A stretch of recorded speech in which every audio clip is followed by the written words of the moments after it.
जय हिंद दोस्तों। मैं रणवीर सिंह स्वागत करता हूँ फिर से आप सभी का आपके परिवार मैथ एंड जीएस क्लासेस में। तो दोस्तों हम लोग बात करने वाले हैं और जैसा कि ये मैथ्स प्रैक्टिस सेट है जो एनटीपीसी एंड ग्रुप डी तथा साथ ही साथ दिल्ली पुलिस यूपीपी यूपीएसआई जो भी एग्जाम आपके आगामी एग्जाम बनने वाले जिसमें मैथ्स पूछे जाते हैं सबके लिए महत्वपूर्ण रहने वाला है।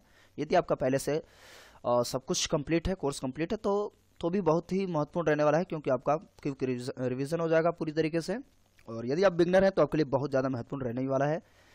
तो देखिए एंड तक वीडियो को, और वीडियो को नया है तो आप प्लीज़ चैनल को सब्सक्राइब कर ले, साथ साथ नोटिफिकेशन बेल को ऑन कर लेंगे जिससे मिस करना सबसे पहले दोस्तों के साथ शेयर करना बिल्कुल ना भूलें। चलिए शुरू करते हैं। देखिए ये एनटीपीसी का सोर्सेज जो इसका एनटीपीसी का है जो 30 में से 30 टारगेट करके हम लोग चल रहे हैं। तो चलिए शुरू करते हैं। सेट नंबर 9 है, वीडियो को लाइक कर दीजिए। चलिए देखिए ये क्या है, कोई राशि 15% प्रति वर्ष साधारण ब्याज की दर से इतना रुपए हो जाती है और 20 प्रति वर्ष साधारण ब्याज की दर पर उतने ही समय में इतना हो जाती है। तो राशि बताना है ना, 1800 हो जाती है। तो देखिए इसको कई तरीके से आप सॉल्व कर सकते हैं, बहुत ईजी है, कुछ करना नहीं है। और फिलहाल मैं एक नया तरीका बताता हूं आपको। देखिए इन दोनों का जो रेट में अंतर आ रहा है 5% का, दर जो है 5% का अंतर आ रहा है, और जो ब्याज एसआई का अंतर आ रहा है वो 75 का अंतर आ रहा है। बस इसी से हम सॉल्व कर लेंगे। और प्रतिवर्ष यानी कि एक वर्ष की बात है तो यहाँ पे हम वही लगाएंगे, एसआई बराबर पी आर टी अपन 100। तो एसआई हमारी कितनी है 75, और पी मुझे लेना है, पता करना है, और आर जो हमारा 5%, और टी कितना है 1 साल, और बटे 100 25 सॉरी 5 से कम 5 55 25, और इधर दोनों 100 से गुणा कराएंगे हो जाएगा 1500। तो कितना इजी तरीके से इसको हम लोगों ने सॉल्व कर लिया। ज्यादा कुछ नहीं करना होता, बस समझिए आराम से इसको सॉल्व कर लेंगे हम लोग किसी भी चीज को। अब ये देखिए ऐसे भी क्वेश्चन पूछे जाते हैं। देखिए कैसा है, ऐसा देखते हैं क्या करना है इसमें।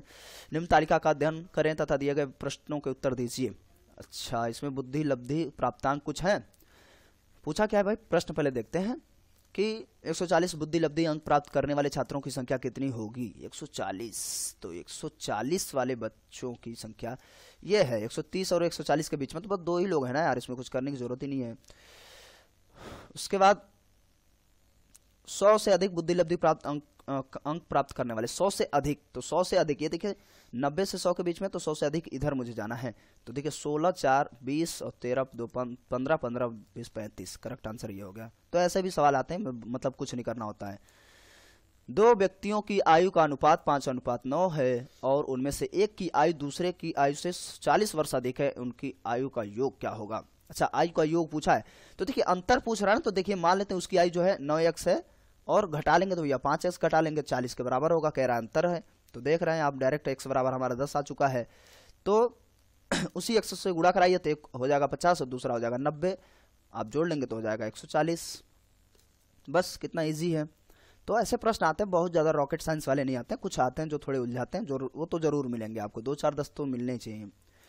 राधा किसी कार्य को 20 दिन में पूरा कर सकता है जबकि रमेश उसे 25 दिन में कर सकता है। रमेश ने काम शुरू करने के 10 पश्चात, अच्छा रमेश के काम शुरू करने के 10 दिन बाद राजा ने काम शुरू किया। तो अकेला रमेश कितना काम कर लिया है। तो देखिए उसकी कार्य क्षमता कितनी है रमेश की 25, और 10 दिन उसने काम कर लिया है, एक दिन का है ये। तो 10 दिन का काम क्या होगा, 10 से गुणा कराएंगे तो 5 दिन 10 यानी कि 2/5। तो इस इतना जो है उसने मतलब काम कर लिया है। तो बचा हुआ काम, शेष काम कितना हो जाएगा, 1 से घटा लेंगे भाई, काम हमेशा एक ही होता है। तो 3/5 शेष काम है। और शेष काम को ये दोनों मिल करके करेंगे, शेष काम ये दोनों मिलकर करेंगे।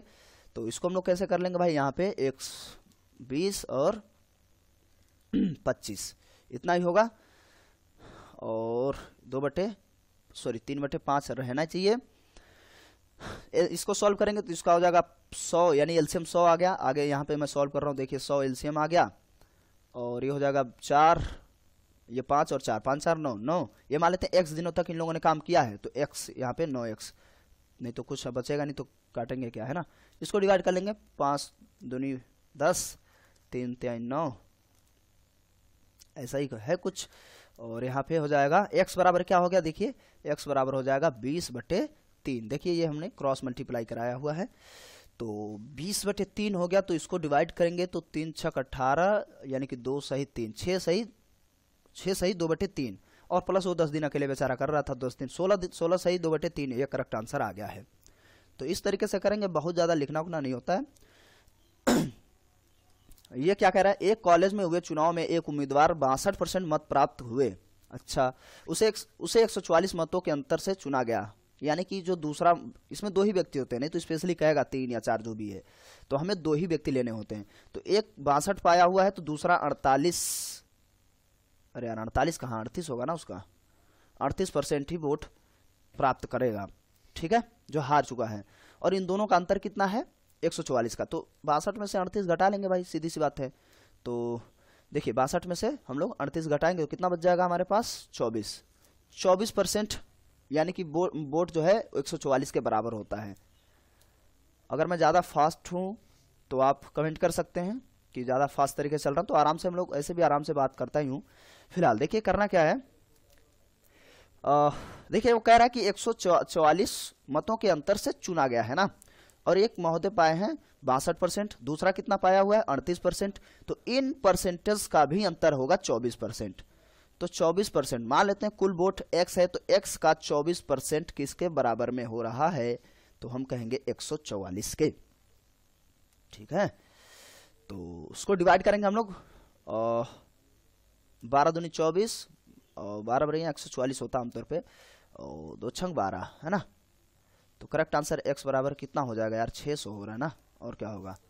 तो 600 कुल वोट ही थे। चुनाव है भाई, कॉलेज का चुनाव है, ऐसा थोड़ी है कि मतलब पार्लियामेंट की बात हो रही है। चलिए हम लोग अब आगे बढ़ेंगे। ठीक है, अब आगे क्या है देखिए,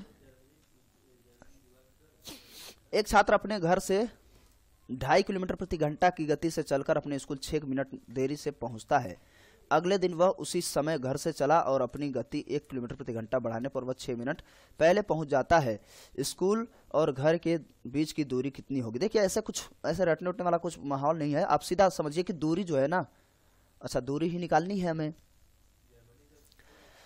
तो अब इसमें करना क्या है, आमतौर पर देखिए दूरियां तो सेम है, दूरी समान है। अब एक बार जो है मान लेते दूरी x है, तो दूरी बराबर क्या होता है, 4 गुणे समय। तो ये क्या है, किलोमीटर प्रति घंटे की गति से जा रहा है वो, है ना, और देरी में पहुंचा है, यानी कि कितने मिनट, 6 मिनट देरी में पहुंचा है। ठीक है, टाइम तो पता नहीं है, और वो भी मिनट में है, तो प्रति घंटे को क्या किया जाए भाई, सेकंड में कन्वर्ट करने की जरूरत है नहीं, घंटे में कन्वर्ट कर लिया जाए। या इसका एक तरीका, मतलब डायरेक्टली अगर हम इसको सॉल्व करें तो एक तो देखिए 6 मिनट की देरी से पहुंच रहा है, और वो 1 किलोमीटर बढ़ाया जाता है तो 6 मिनट पहले ही पहुंच जाता है। ठीक है, 6 मिनट देरी से 6 मिनट पहले ही। तो इसको हम चाल को थोड़ा सही कर लें तो क्या हो जाएगा, 2 दूनी 4, 1 5, 5/2 ये हो रखा है। और दूसरी बार में हो जाएगा, अब क्या है 1 किलोमीटर प्रति घंटा बढ़ा रखा है, तो 3 सही 1/2 होगा, तो क्या हो जाएगा 3 दूनी 6 7, यानी 7/2। अब 7/2 किलोमीटर प्रति घंटा की रफ्तार से जा रहा है, तो 6 मिनट पहले पहुंच रहा है, और इस रफ्तार से जा रहा है। तो मान लेते हैं दूरियां जो है सेम है। अगर ये x दूरी चलेगा 5, यानी कि 5/2 किलोमीटर प्रति घंटे की रफ्तार से, तो वो 6 मिनट उसका बढ़ रहा है ना, 6 मिनट लेट पहुंच रहा है। तो लेट पहुंचने का जो टाइम पीरियड है वो -x, यानी वही दूरी 7 किलोमीटर प्रति घंटे की रफ्तार से जब चलेगा तब, तो ये जो बराबर होंगे वो एक में तो 6 मिनट देरी से पहुंच रहा है, और दूसरी बार 6 मिनट पहले पहुंच जा रहा है, तो वो वाला हम घटा लिए तब ये प्लस हो रहा है, और बटे ये मिनट में है तो उसको हम लोग घंटे में कन्वर्ट करेंगे, क्योंकि ये किलोमीटर प्रति घंटे में है। ये थोड़ी सी इसको समझ लेंगे आप तो कुछ भी नहीं है, इसको सही कर लेंगे तो सब 2x हो जाएगा ऊपर वाला। तो यहाँ पे 2x/5 - 2x/7 बराबर 12/60, इतना हो गया। तो इसको हम लोग सॉल्व, यानी कि एलसीएम लेंगे तो 5 7 35 ही होगा, और इधर हो जाएगा। अब देखिए जगह तो यहाँ भी हम लोग सॉल्व कर लेंगे, तो क्या हो जाएगा, 7 दूनी 14, 14x - 10x, तो बराबर अभी 12 को डिवाइड कर लीजिए, 12 पंचे 60, तो यहाँ पे हो जाएगा 4x/35 बराबर 1/5, 5 सत्ते 35, इतना हो गया। तो x बराबर क्या हो जाएगा 7/4। इसको सही से हम लोग सॉल्व करेंगे तो क्या हो जाएगा भाई 4 एक कम 4, यानी कि 4 एक कम 4, इसको हम लिख सकते हैं 1 सही 3/4। तो इतना किलोमीटर उसकी दूरी है। करेक्ट आंसर ये वाला है। इस चीज को समझ जाए आप, बस इस चीज को आप समझ जाइए, बाकी तो सब ठीक है। मुझे लग रहा है एक बार और समझाना चाहिए मुझे। देखिए फिर से समझिएगा। देखिए एक तो वो देरी में पहुंच रहा है, पहली बार में देर लगा रहा वो, और दूसरी बार में जल्दी पहुंच जा रहा है। तो जल्दी वाले को देरी वाले में से जल्दी वाले को घटा लेंगे तो फिर हमारा जो टाइम बढ़ रहा है, एक बार इधर से बढ़ रहा है एक बार उधर से बढ़ रहा है, दोनों को जोड़ लेंगे। और ये मिनट में था तो भाई हम लोगों ने घंटे में कन्वर्ट कर लिया, ठीक है। तो दूरी बटे चाल, यानी कि समय, देखिए समय ही ले रहा हूं मैं। देखिए पहले में समय ज्यादा लग रहा है, दूसरे में समय कम हो जा रहा है, तो जब यहां माइनस करूंगा तो एक्चुअल में माइनस, और यहां भी माइनस माइनस प्लस हो जाएगा, तो इसलिए ऐसा हुआ है। तो समय माइनस समय, यहाँ पे हम लोगों ने समय का अंतर ही निकाला है, तो यहाँ जुड़ जाएगा एक्चुअल में, क्योंकि एक बार कम लग रहा है। अगर समान समान होगा तब घट जाएगा। एक बार माइनस अपने आप ऑलरेडी है, दूसरी बार में तो हम माइनस लगा रहे थे इसलिए जुड़ा था। तो ये समीकरण को आप थोड़ा सा अगर आप कहेंगे तो इसको इस पे जो है बेसिक आपको वीडियो मिल जाएगा। लोहे से बने एक ठोस सम प्रिज्म 5 सेंटीमीटर, 10 सेंटीमीटर और 13 सेंटीमीटर भुजाओं वाले त्रिभुज को अनुप्रस्थ काट है एवं इसकी ऊंचाई 10 सेंटीमीटर है। यदि लोहे के 1 घन सेंटीमीटर का वजन 7 ग्राम है तो प्रिज्म का वजन कितना, लगभग कितना वजन होगा। तो ऐसा सवाल देखिए वास्तव में जब इतने बड़े से दिखते हैं ना तो आप देखते ही पहले तो तेल निकल जाती है ना, फिर वहां समस्या हो जाती है भाई, देखते ही वहां से समस्या उत्पन्न हो जाती है। तो सबसे पहले हमें क्या करना है, वजन पूछ रहा है कोई दिक्कत नहीं है, पहले मैं त्रिभुज को ही निकाल लूं। देखिए 5, 10 और 13 सेंटीमीटर दिया हुआ है, तो हम एस वाले से ही लगाएंगे भाई त्रिभुज का। तो 5, 18, 18, 28, तो एस बराबर क्या आ जाएगा 28/2, अर्थात कितना हो जाएगा 14। तो मैं ये वाला सूत्र लगाऊंगा, क्षेत्रफल निकालूंगा मैं। तो क्षेत्रफल कैसे, एस, यहाँ देखिए ये वाला सूत्र होता है एस माइनस ए, एस माइनस बी और एस माइनस सी। तो एस कितना है 14 ही है, और यहाँ पे एस किसी एक को घटाएंगे तो 14 में से 5 घटा लिए भाई तो 9 बचा, 14 में से 10 घटा लेंगे तो 4 बचेगा, और 14 में से 13 घटा लेंगे तो 1 ही बचेगा। तो इसमें से देखिए कितना निकल पा रहा है 7, तो बेचारा अंदर ही फंस गया, 2 निकल जाएगा, और यानी कि कुछ बच तो नहीं रहा है, नहीं कुछ तो बच नहीं रहा है, ये तो सही है ना। 5, 3, 8, 18, 28, 28 का 14 ही होगा, ठीक है। यानी कि इसको हम लोग फाइनली बाहर निकाल सकते हैं किसको, तो देखिए ये 3 निकल जाएगा, इसमें से 2 निकल जाएगा, तो 3 दूनी 6 और अंदर 14 ही रहेगा।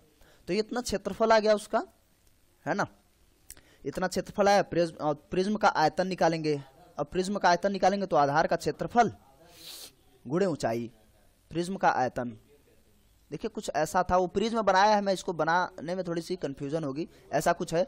तो प्रिज्म का आयतन हम वैल्यू निकालेंगे, ऊंचाई दे रखा है, तो देखिए जो उसका क्षेत्रफल है, क्षेत्रफल से जो आता है भाई 3 डायमेंशन में होता है, क्षेत्रफल गुणे हाइट। क्षेत्रफल 2 डायमेंशन में ही है मीटर स्क्वायर में, तो इतना, और गुणे ऊंचाई कितना दे रखा भाई 10 सेंटीमीटर।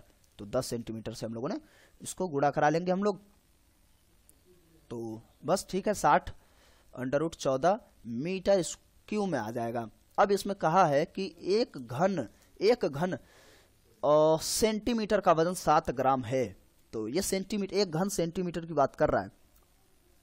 देखें यार यहाँ पे मीटर नहीं, ये सब सेमी में थे, फालतू में भी हम लोग फंस जाते हैं। सब सेमी में है तो कोई दिक्कत नहीं है, जब एक घन का 7 ग्राम है तो बस 7 से में गुणा कराना है, और कुछ तो करना नहीं है।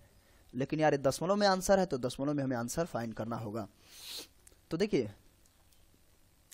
इसको हम लोग 7 से गुणा कराएंगे, है ना, ये 60 है और ये 14 का वैल्यू जो है का, इसको आप सॉल्व करिएगा तो इसका आ जाएगा, देखिए 60 गुणे 3.742, 14 का, ठीक है, क्योंकि 7 का आता है, 2 से हम लोगों ने गुणा कर, इसको 2 का भी आएगा, तो दोनों का मतलब निकालिएगा गुणा करा के, और फिर हमें 7 से गुणा कराना है। तो फाइनली इसको सॉल्व करिएगा तो इसका जो करेक्ट आंसर आ जाएगा सॉल्व करने पर, और लास्ट में 100 यानी कि 1500 कहाँ गया यार, 1570.8। तो बस यही होगा। ये थोड़ा सा कैलकुलेशन है, आप कैलकुलेशन कर लेंगे, है ना। ये थोड़ा सा समझना है। जब ऐसा प्रिज्म है, उसकी ऊंचाई दिया हुआ, पहले प्रिज्म दे रखा है, ऊंचाई भी है, सबका निकालने के बाद फिर हमें जब वैल्यूम निकालना होता है तो भाई ऊंचाई से गुणा करा लेंगे, क्षेत्रफल में आ जाता है, और 7 ग्राम के हिसाब से दे रखा है तो गुणा करा लेंगे हम लोग, सीधी सी बात है। और 1 घन सेमी का दिया था। 800 रुपए की राशि साधारण ब्याज की एक निश्चित दर पर 3 वर्ष में 956 हो जाती है। यदि ब्याज की दर 4% बढ़ा दी जाए तो वह राशि 3 वर्ष में कितनी हो जाएगी। तो एक चीज तो है, सबसे पहले हमें क्या करना होगा, यहाँ पर 800 रुपए की राशि साधारण ब्याज की दर की एक निश्चित दर पर 3 वर्ष में इतना हो जाती है। तो हमें पहले दर निकालना, तभी तो बढ़ाएंगे। कई सारे तरीके हैं इसको सॉल्व करने के। ए का दिया है, कोई दिक्कत नहीं, ए मत निकालिए आप, डायरेक्ट एसआई वाला ही लगा लो। आप घटा लेंगे, 156 बराबर 800 और गुणे 800 पी है, आर हमें निकालना है, और टी कितने वर्ष में है, 3 वर्ष में, और बटे 100। तो ये कट गया, और 3 × 5 = 15, 3 दूनी 6 और 8 यार, तो उसमें बटे में आ रहा है क्या, कितना हो जाएगा, ठीक है काटते भाई, 8 × 7 = 56 यानी कि 8 × 6 = 48 ही होगा। तो बटे में रखते हैं, कोई दिक्कत नहीं है। तो 4 से मैं काटूंगा इसको, 4 दूनी 8 और इसका 4 × 1 = 4 और 4 × 3 = 12, तो इसका हो जाएगा 13 सही 2%। आर इतना हो गया। और कितना बढ़ा रहे हैं हम लोग, 4% बढ़ा दिए। 4% बढ़ा देंगे तो आप डायरेक्टली इसको अगर आप निकालना चाहेंगे बाहर, तो इसको 2 × 6 सही 1/2, इसमें 4 बढ़ा लो तो 10 हो जाएगा, सीधी सी बात है। 10% हो गया, यानी 10.5%। 3 वर्ष में वही राशि कितनी हो जाएगी। तो अब हमें निकालना है वही राशि कितनी हो जाएगी। तो 2 तरीका है, एक तो आप मिश्र धन वाला लगा लीजिए, तो वो मत लगाइए क्योंकि ये जो आर है इसकी वजह से परेशानी हो सकती है, या लगा लीजिए, कोई दिक्कत नहीं है। फिलहाल रहने दीजिए, आप एसआई वाला ही लगाइए। बहुत सारे तरीके जो सॉल्व करना होता है तो हम एसआई वाला ही लगा लेंगे। मान लीजिए अब हमें एसआई इस बार निकालना है, और पी मेरा फिर से 800 ही है, आर मुझे दे रखा है, इसको हम लोग कर लेंगे तो 20 और 21/2 और गुणे, और टी जो है, टी कितना वर्ष है, 3 वर्ष बटे 100। तो आप इसको जो है, ये 0 से 0 कट गया, 2 चक्कू 8 और यहाँ पे हो जाएगा एसआई बराबर, देखिए, और 4 × 3 = 12, 12 × 1 = 12 और 12 दूनी 24, 24 में 1 जोड़ेंगे तो 25, 252 ये हो गया। और पूछा क्या धनराशि हो जाएगी ना, तो आप जोड़ लेंगे तो हो जाएगा 1052 रुपया। इस तरीके से कई सारे तरीके हैं, जितना आप बच सकें कैलकुलेशन तो बेहतर है। तो आप इसका करेक्ट आंसर क्या हो जाएगा, 59 का हो जाएगा 1052 रुपये। ठीक है, चलिए अब हम लोग आगे चलते हैं। एक बल्लेबाज 17वीं पारी में 87 रन बनाता है। 17वीं पारी में 87 रन बनाता है, इस प्रकार उसका औसत 3 रन बढ़ जाता है। 17वीं पारी के बाद उसका औसत ज्ञात कीजिए।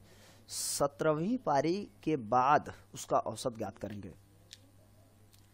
17वीं पारी में तो बनाता है ना 87 रन, ठीक है, यानी कि, और उसकी जो औसत बढ़ी हुई है वो कितनी बढ़ी है,